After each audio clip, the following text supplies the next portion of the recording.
How's it going? Welcome back to the Facebook Advanced Ad course, where I show you everything I've done to scale business past $600,000 a month in revenue off of about $100,000 a month in ad spend. In this video, I'm going to be getting into advanced Facebook ad targeting, which is kind of ironic because if you understand how Facebook ad targeting works, you can actually scale it really far using chimpanzee level tactics. But I'm going to show you the whole 9 yards and everything I've used to scale. Also, what I know is just is working across the entire industry. That being said, I'm not going to waste your time because I hate when people waste my time. So we're just going to hop straight into this ad targeting lesson. I'll just show you everything we're doing and everything I think you should do. This will at least help you get a little less confused about scaling ads and hopefully help you scale a metric ton, because if you get this, going from $50 a day, $100 a day, $500 a day, $1,000 a day, so on and so forth, not too difficult. Okay guys, so let's talk about Facebook targeting. And what Facebook targeting is more of is less about knowing technical details and hoopla. What I see people constantly either try and do to either sell their Facebook ad services or just because they think this is how you should think about ads is they try to complicate everything. They optimize down the demographics. They have all these weird little habits like having 50 different ad sets targeting the same campaign. The thing you need to understand about ads is that if you're having to get complicated, you're being stupid. And I'm not doing that to insult anybody that has a PhD in complication of ads. I'm doing it because that's just the truth. Because the thing is, when you're complicating ads, you're trying to make an ad that doesn't work. That's the first thing that's going on right there. Nobody that's ever had an ad that was a home run was like, you know what you need to do is make 50 different ad sets targeting the same audience, so like the algorithm will like do this weird thing, and that's not how it works. Okay? I've had ads that generate 10x ROIs, and we have the most basic kindergarten targeting you could possibly imagine. And the reason for that is because Facebook ads are more about an understanding of how you're reaching the audiences you are reaching, what's going on in the background, and more so how the audience changes as you scale up. That's the reason why most people get broken, is because of a few bad understandings of the ad platform. And if you have these understandings, you don't have to do complicated stuff, and the complicated stuff never works long-term anyways, so there's no point in doing it. So first off, the number one thing we need to focus on when it comes to understandings is what's happening. Okay? So let's cover a few things first off. How you want to be running Facebook audiences is, of course, there's two types of audiences on Facebook. There's the interest targeting that you can target in the ad manager, and we'll hop into the ad manager and I'll kind of break this down, though this isn't a beginner's course.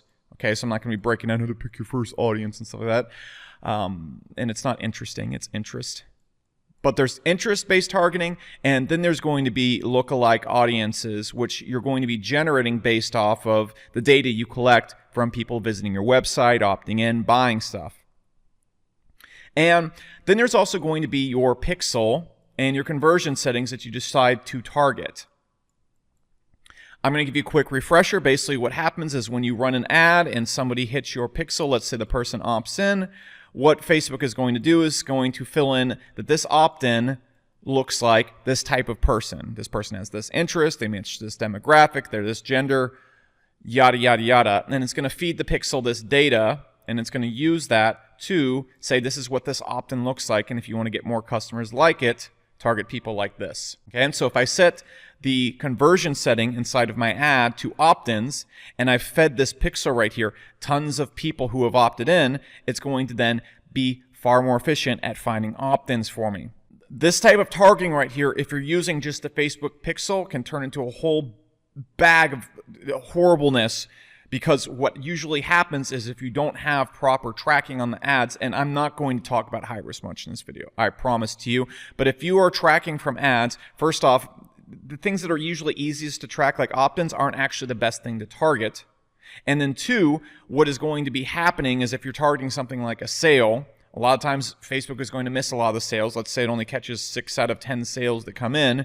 And what's going to happen is this 4 out of 10 sales that were missed, it's going to mark these as people it shouldn't target.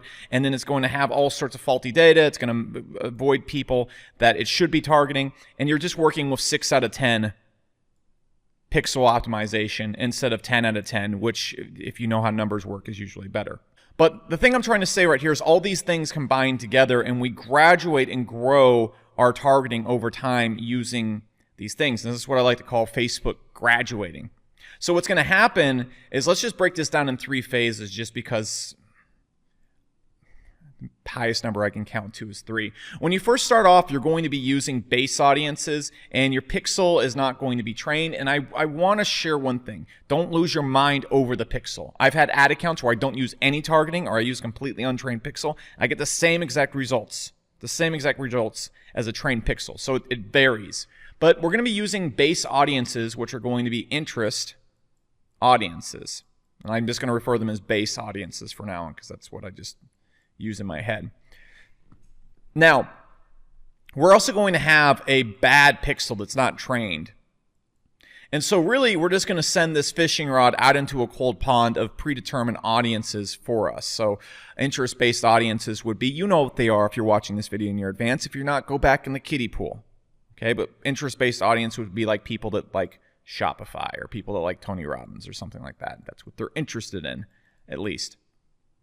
I'm not going to explain everything that goes into audiences and interests, though, because, again, there's tons of kiddie pool videos on YouTube. This isn't a kiddie pool video. Now, what we're going to do at this point in time is we're going to be feeding this pixel, and we're also going to be gathering data. So let's imagine we're running a webinar in this situation. We're running anything where we have lead gen. Right? We're sending people to an opt-in. They put in their information. They end up on a thank you page. What we're then going to have is we're going to be able to build up an audience of, let's say, about 100 people. We're going to be able to create a lookalike audience. And so then we can transition and graduate to tight lookalike audiences. So this would be 1% lookalike audiences. So people that Facebook will go and generate an audience of 1 million people who closely resemble these people that came in. And so sometimes you can use 100 people, especially if it's buyers. If it's opt-ins, you probably want more, but 100 people is what you need to really make a decent lookalike audience. Again, you're going to constantly want to be recreating lookalike audiences as you get more data as well, because it's just common sense, okay? So what we're going to then do with this is, again, we'll have this 1% audience that looks like people that have opted in, people that have bought our product and whatnot. And primarily, we'll start off with our weaker lookalike audiences. And so that's why we specifically want to use this 1% setting right here, because we want to be as close to this as possible. But then we'll also have a trained up pixel that is a little bit more competent than this pixel right here. And so our targeting will get better as we make it a little bit broader, but still very targeted, because it's like this audience right here. Now, what's going to then happen after a while is we're going to have tons of data. We're going to have lots of buyers. We're going to have lots of phone calls. We're going to have lots of opt-ins. And so we're going to have a lot of data to make a lot of lookalike audiences. And of course, our best lookalike audience is going to be buyers in theory. Okay. Of course, it's going to be our best in theory. 50% of the time, it's your best audience. I guarantee it. It will work at least 10% of the time. It's the best thing ever. All right. So if you get my joke right there, we're going to create audiences off of all these things. And what we can then do as we train up our pixel to be more accurate is we can make these 2% audiences and 3% audiences and 2% audiences and 3% audiences. And once you get to 3% audiences, you're dealing with audiences like 5 million people or somewhere around there, 3 to 5. So that's more than enough for the goal of getting you to $5,000 a day ad spend with this video. And as we do this, of course, the pixel is getting more and more data. It's getting more and more data on what a buyer looks like, or what an opt-in looks like, or what a call looks like. And we always really want to optimize for buyers. And it depends on the business model you're in. For example, if you're in e-commerce, you should have no problem optimizing for buyers. If you're doing a call funnel, it's hard to optimize for buyers right away, because you need lots of phone calls to finally do that. If you're doing a webinar funnel, or something with a longer call to or click to sale, we're still going to want to optimize for buyers, because opt-ins are usually a really poor indicator of who's going to buy, just who's going to opt in. So people that opt in for free stuff are usually different than people that actually buy stuff. So you're going to need to keep that in mind. Anyways, what's going to happen is we can increase our lookalike audiences, add more. The pixel's going to get warmed up, and we're going to be able to increase the size of the audiences. Now, what I want you to actually do as you do this is, once you get to this point right here, you should be actually making some pretty decent money. And you should be testing this and being somewhat reckless with this. So, I mean, once you get 100 people, if you want to make a 3% audience and just go for it, by all means do it. Part of being an advanced Facebook ad runner is being willing to test things and lose a little money on some tests. But eventually, we're going to graduate to 3% audiences. We really don't even have to do this in some niches. We don't have to go this broad. Like at Hyros, we really don't need to go this broad. And we're going to have a really trained up pixel. Okay. And by the way, the best way to train up a pixel to be way more accurate is, again, to use accurate tracking, for example, Hyros, and pass that data back to the pixel so the AI can be 10 times smarter, because the Facebook tracking isn't accurate. I proved that in like 6 other videos. This is well known. Moving on. This is what I mean by Facebook graduating. This is what I'm referred to in this video. So that's the type of targeting you want to use. Now, we can't always use base audiences. We can't always stick to our 1% audiences. We can also use our 3% audiences. You don't need to kill these things as you grow them either. Okay? Thing is, base audiences can be somewhat hard to scale because they're a little bit less targeted. But as your pixel gets more trained, you can use all of these pretty efficiently. Okay, but you're not going to be able to jump straight into a 3% audience with an untrained pixel in theory. You can try it, and it's worked for me in the past, but I just want you to know my train of thought. Now, here's the much more important understanding. This is why people do complicated stuff, because they're stupid. You have to understand that as your audiences expand, you have to understand is as you increase your ad spend, your audiences expand. So if I take an audience from $100 to $1,000 a day, you have to understand with like a lookalike audience of 1%, that's 1 million people. You're not gonna cap that out. You're not going to be running in the ad fatigue with that unless you're spending a ton of money every single day, especially when you get into 3% audiences of 3 to 5 million. And what happens is people start scaling their ads. They think they're hitting ad fatigue, or some mystical beast is requiring them to do more complicated things, because they're getting great conversion ratios and cost per sale or cost per opt-in at $100 a day. And then as they get to $1,000 a day on an ad set, it all just goes to hell. And what you need to understand is that when you're spending $100 a day, $50 a day on an ad set, what is happening is Facebook is going micro-targeted with your audience. And it's targeting people that are baby level easy to convert. But as your ad spend grows, if you want to scale, you start targeting people that are more broad. This is why you have to understand the market size and the type of product and offer you're making, like I talked about in the past few months, because if you want to scale at any level, you can't live in the baby pool of Facebook. You can live in the baby pool of Facebook and be very profitable, but you'll never scale. Okay, you're never going to have a giant business. And that's because you're playing on easy mode right here. You got to think about the difficulty to convert people as you scale this up. An audience at $100 a day has nothing to do with an audience at $1,000 a day. Okay? And in making 10 audiences at $100 a day is not a way to make an audience that's $1,000 a day. That's not how you scale either. That's just how you make things complicated and stupid, because eventually these same people start getting the same ads over and over again, and then like it starts branching out. It just gets confusing. It doesn't work. Okay? So you have to understand that when you're going from $100 to $1,000 a day on an ad set or any type of ad spend, you start seeing all your numbers start going up. It's not a sign that you're hitting ad fatigue. Dude, there's like 1 billion people on Facebook. There's 5 million people in your audience. I spent nearly $1,000 yesterday on this ad set. I only reached 10,000 people reach-wise, okay? That's people skimming past it. That's people skimming past it. That's not a person actually sitting down and like looking at it. It would take me literally $2,000, $3,000, $10,000 a day to even be cracking any type of ad fatigue where a person's seeing the ad over and over and over again. It's not happening to you. That's happening. Okay, it's not happening. What's happening is your ad sucks and it's not positioned in the market well enough. This is why most people's ads die on YouTube and Facebook. All the time inside of my ad mastermind iron, whenever I'm working with people inside there, they always think that their ads are hitting ad fatigue, and it's not. It's because they need to reposition their offer, restructure their offer to work for a more broad audience, or if you have a very high-ticket offer, make it more high-ticket and work with these micro-audiences. Because this is how you make the big bucks with the micro-audiences, by having a very high-ticket offer. And sometimes audiences are not going to be this big. Okay? They're not going to be this big, and so you need to be able to work in this area right here.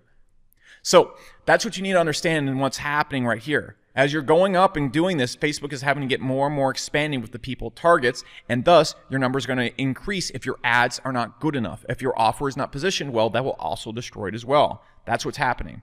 So what audiences do you start off with on Facebook? Well, there's 2 types of different targetings you're going to want to use. There's going to be B2B and super high-ticket call-based targeting, and there's going to be more mass market targeting, which is going to be your e-commerce or mass market info offers. Okay? And this is just what I've seen countless times. Again, in my ad mastermind, I just literally give people my targetings that I'm using, let people look over my shoulder, but I'm just going to do the best I can for you right here, okay? Because I'm not going to dig into my ad account and share it on YouTube with tens of thousands of people. So, look, Mass market audiences, you're going to want to target your competitors if you can find them on there. So for example, if you are selling a software that helps people with their businesses, maybe use Salesforce or something like that. You're going to want to use similar brands. So for example, if you were selling like a Make Money Online course, you could use something like Tony Robbins. Okay. So that's not technically a competitor, but he's in self-help. So you could use that as a targeting.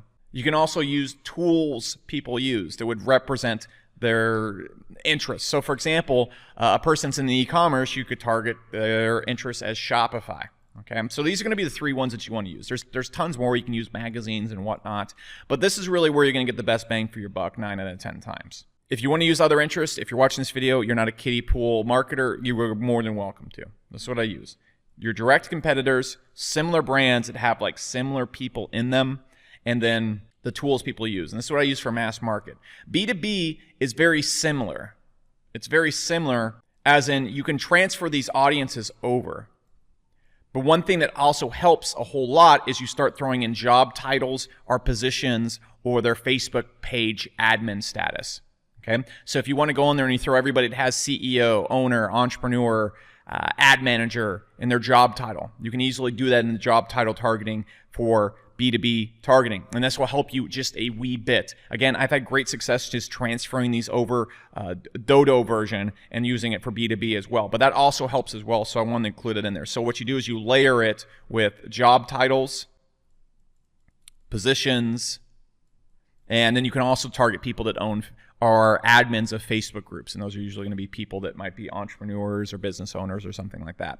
And this is what works very, very, very well. Now, do you want to go in there and play with the demographics and whatnot? Usually the Facebook optimization is going to handle that for you. And as long as you're aware of the ad positioning that I talked about in the last video, aka not running an ad that has a bad headline in the sidebar that doesn't work for sidebars, you're going to do just fine. This is what I'll use. And then what we do, so then the next thing we're going to want to do is we're going to want to set our pixel targeting. And so here's where you're going to want to, here's what you're going to want to do.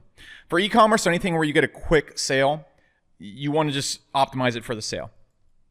Now, for webinars and sales call funnels, you want to split test it.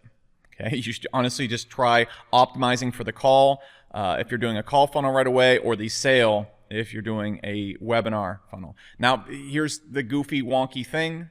If I go and flip on my Hyros data, and again, my job in this video is not to push Hyros on you. I think it's absolutely crazy to be running a webinar or a call funnel, especially, or any type of funnel, but especially those ones, without proper tracking. Because you can see right here, it literally does not catch the calls half the time. So you've got a call coming in right here, didn't catch it.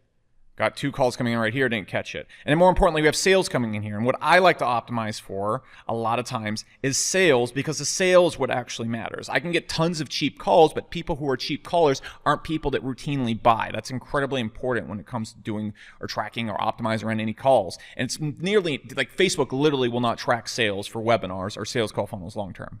Webinar funnels, like good luck, you'll catch like 30-50% of them. Call funnels, you're not going to catch any of them. And so first off, you want to pass this data back to Facebook and optimize around this, because obviously it's better to optimize around the 2 calls that came in instead of 0 calls that were reported right here. Same thing going on right here. That's going to allow us to optimize better and have better pixel targeting. On top of that, we just won't literally kill ads that are literally generating calls for us. I would have turned this ad off right here. And this ad literally generated me $5,000 for like $19 phone call. I would have literally turned this ad off right here. So not only would it make me make stupid decisions, it's also optimizing around goofy data that isn't going to help me. Okay, and you're going to run into the same exact thing with Google Ads as well. And so it's very hard to optimize for calls and sales on any type of funnel with this type of data. You're even going to see it in e-commerce or short click to sale funnels. Okay, and so I wanted to point that out because you want to optimize for the call or sale on a webinar funnel or a call funnel, because these are the people that actually buy. People that opt in are people that opt in for free stuff. Okay, that's like if you were selling cheese at a grocery store and you're optimizing for people that take free samples. Well, people that take free samples aren't necessarily going to be the people that buy the cheese. What you want to do is give free samples to people that are likely to buy the cheese. That's how you optimize the free samples. Okay, we could get like 50-cent opt-ins with people that have no chance of buying or calling. Same thing with e-commerce. Okay, you can feed the data right back to your pixel as well on Facebook, and you want to do that because, again, you're only going to catch like 70% of your sales in e-commerce. Usually that's what we see. And if you have cross traffic going on with like Google and organic stuff running, Oh my gosh. All right, so I'm just not even gonna talk about that anymore because it frustrates me. And if you're not doing that and you're running a serious ad funnel, you're being an ad goblin, okay? Just one of those crazy little things from Lord of the Rings. It just has trash everywhere and is just like eating bugs and stuff. I don't know how to help you. Now, then at that point, we're gonna try and get 100 of anything, okay? Because the issue I brought up with opt-ins doesn't apply to making a lookalike audience. You could make a lookalike audience of 100 opt-ins, okay? So you make a lookalike audience of that at 1%. Or in e-commerce, you can go make a lookalike audience of people that clicked your ad. You can test that lookalike audience out. Might not be the best one, but you can definitely make a lookalike audience of your first 100 sales. Once you have that, you're really in a good spot in e-commerce. And then we're just going to keep going and keep making larger lookalike audiences based on all of our data. So you're eventually going to have 100 opt-ins, you're going to have 100 calls, you're going to have 100 buyers, so on and so forth. You want to do that for either type of these. So what we can do then is we can make a 1% lookalike audience of our calls, and then of our buyers. And we can slowly just start upgrading these audiences to 2% and 3%, especially as we start getting past like $500 a day on any of these audiences, $500 to $1,000 a day. You're going to start hitting a little bit of pushback, especially in info marketing. E-commerce, maybe not so much, because you can go way broader with e-commerce on Facebook. But same exact thing. You would just want to make lookalike audiences of your buyers. Go 1% to 2% to 3%. And then you can really start cracking out to the 5 or 10% if you have a mass market product. And that's literally all you need to do. I told you this is kindergarten easy. There isn't really that much to do after you understand what's going to be happening. The main thing you need to look out for is as you start growing this, when you go from $100 a day to $1,000 a day, understand that these ads down here that are meant for a micro market, and if they work for the micro market, doesn't mean they're going to work for the larger market when you get to $1,000 a day. Because again, Facebook has to go and expand what it's looking at. This is one of the reasons why people have such trouble on YouTube ads. If you ever watched the YouTube ads course that I've also released on here, 100% free, better than anything you can buy as well. That's why most people get messed up in YouTube. Whenever people come into our ad mastermind for YouTube ads, which if you're interested in that, you can get details on that below. I'll hop on a call with you and we can talk about your ads and what you got going on, and I'll help you out with that. But more importantly, when they come in, the problem is there's no $100 a day level at YouTube, okay? You go straight into this $1,000 a day blue ocean kind of thing, or ocean kind of thing. And so you need to be able to make a broad ad right away. And most people are so used to this area in Facebook, and they try and take this over here, and it doesn't work. But it's also the same thing that messes people up when they scale on Facebook ads, because they try and take this type of ad and take it over here, and they're like, what's my targeting? No, it's not. You can use lookalike audiences till kingdom come. So that being said, guys, that is what I use when it comes to Facebook ad targeting. 2 things. Look, guys, if you're watching this at this point, I can't stress enough how important tracking is. I made it very clear when it comes in terms of your AI and making scaling decisions so far. I would really suggest that you go below if you're thinking about running ads seriously, or you are running ads seriously, and just book a high-ros consultation. If you do not see huge tracking results to make your ads more profitable and save you a ton of money and make your AI more optimized, you literally do not pay. No money, okay? We have a 90-day guarantee. If people don't see results that scale their ads, they don't pay. So the worst thing that could happen if you go and book that consultation and come on the high-ros, your ads stay where they're at right now. The best thing that could happen is you're suddenly like, oh wait, now I don't have to like make stupid ad decisions, and I will stop killing ads that are making me money and wasting money on ads that aren't, and optimizing my AI off of goblin data. On top of that, if you would actually like help with your ads, you like to see my actual ad targetings I'm using, actually get guidance and whatnot, go below and just book a consultation with me below, and we will actually just go into your ad account and talk about how you can be scaling your type of offer, primarily on Facebook and YouTube ads, where YouTube is a little bit of my specialty, but as you can see, I'm pretty damn confident in Facebook as well. And more so talk about how you can position your offer, how you should structure your funnels, and how you should really approach your market, which is far more important to Facebook and YouTube. If you're interested in that, just go below and schedule a consultation with me. On top of that, go and check out the High-Ros Facebook group on Facebook. Just go into the search bar, type in High-Ros. You should see High-Ros Forum pop up. It has over $50 million a month in media buyers in it, meaning our members spend at least $50 million a month combined on ads. There is a qualification to join. You have to be spending a significant amount of ad spend, but if you can get in there, it is the best group for media buyers online. That being said, also subscribe to this video because we're not even done releasing this Facebook course yet here on YouTube. It's 100% free, and I'm going to be releasing the next one probably in the next few days, so be sure to subscribe. And I even included a few other videos after this video, and there's also a link to our entire YouTube course that's on YouTube as well. If you're interested in learning that as well, below this video. So that's a lot of stuff, but one of those things might interest you. If not, I'm sorry, I couldn't be more alluring. I'll see you in the next video.